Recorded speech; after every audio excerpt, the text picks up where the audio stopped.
Pavarësisht se i ka kaluar të 80-at, Sali Berisha vijon të jetë aktiv në politikë. Ai futet në zyrë në orët e para të mëngjesit për të vijuar agjendën politike deri në orët e vona të mbrëmjes. Ajo që të bie në sy është fakti që Berisha reagon pas çdo ngjarje të ndodhur në vend.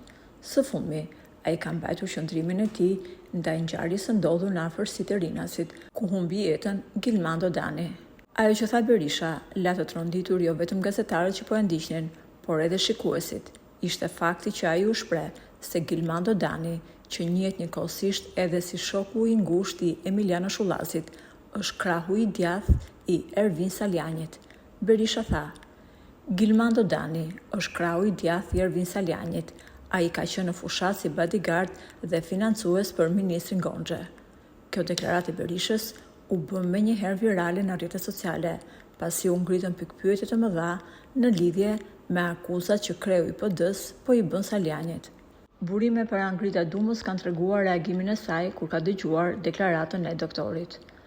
Ajo ka vënë buzën në gaz dhe ka thënë: "Ky është një lapsus i Berishës, sepse ai ka dashur të citojë emrin e ish-ministrit Ervin Hoxha, por ka thënë emrin Ervin Saljani.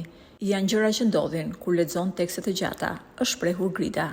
Më pas ka reaguar edhe vetë Berisha, duke pranuar gafën që bëri teksa lexonte deklaratën për shtyp.